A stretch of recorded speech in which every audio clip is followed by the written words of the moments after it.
I decided not to buy any new clothes in 2022. Here's how it went.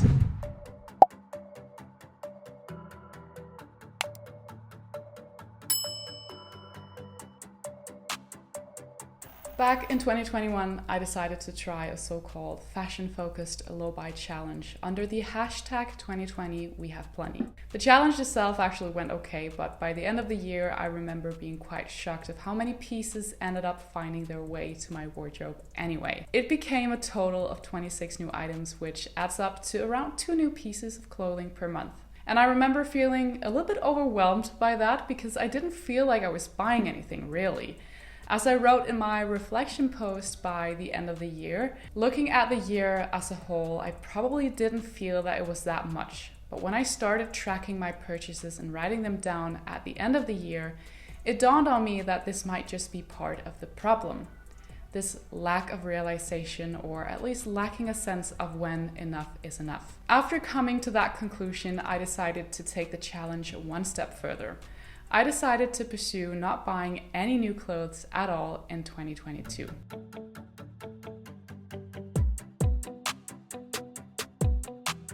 So I took on the challenge with a new hashtag, Nothing New 22. And even though I had the best intentions at the beginning of the year, I have to admit that hitting 0 new clothes did not happen.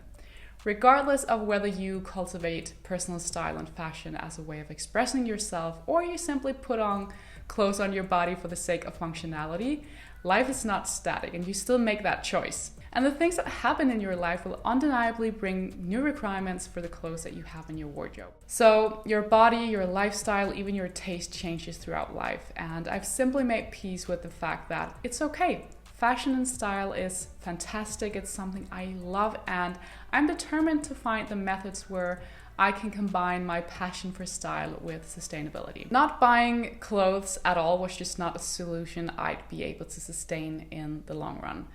So my body has been in almost constant change since I became a mother 2 years ago, and this has brought new requirements, for example, for any jeans or trousers that I have in my wardrobe. They simply need to fit and sit differently on my body. So therefore the challenge slowly developed to become a low buy more than a no buy, and this actually turned out to be quite a learning curve for me anyway. The thing with good habits is that they only emerge when you find a method that is realistic to sustain in the long run. And that's what I wanted with the challenge in the first place, to evolve even better habits around my clothes, especially in relation to buying new pieces when you already have so many amazing items in your wardrobe worth celebrating and wearing. And honestly, if I ask myself if I think the challenge was a success with that in mind, I say, heck yeah. I've learned so much about myself, my style, and my spending habits. I've spent so much quality time with my wardrobe this year. It's made me much more clear on where I see my style evolving this year. I've had plenty of time to really think about my personal style and where I see myself heading.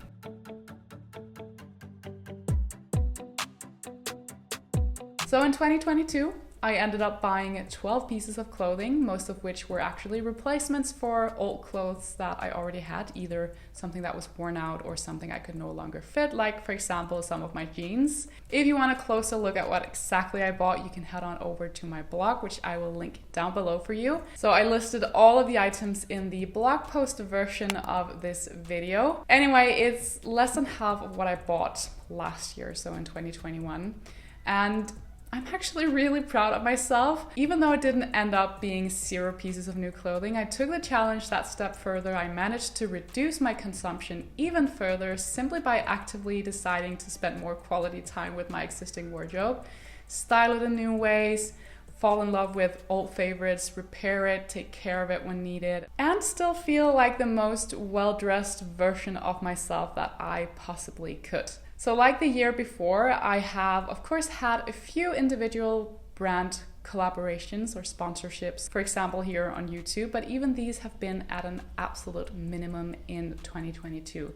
Some of the clothes that I've received through these have been basic items such as sweatshirts or t-shirts, some pieces of jewelry as well. And then of course we have some items like my Michael Kors bag, which I got as a birthday present back in May. So to me, these kind of items were part of the exceptions that I made for myself before taking on the challenge at all. And that's why I don't really count these as real purchases.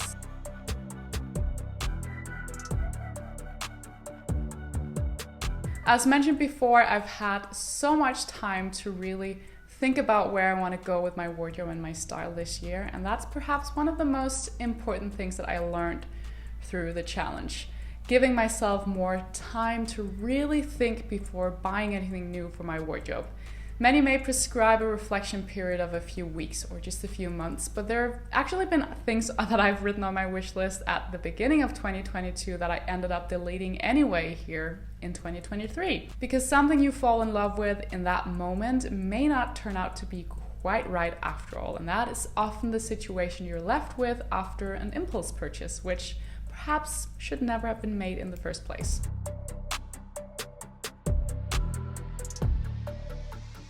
So should you try a no-buy or low-buy challenge yourself? If you're left with a question of whether you should try a similar challenge, then it's both a yes and a no from here. So you need to find the version of these challenges that seem most realistic to you. And most importantly, start by asking yourself why you want to do it. Because if you do it to punish yourself for your current spending habits, it's not going to evolve into being a healthy, long-term habit. Better style and shopping habits are the true essence of the challenge.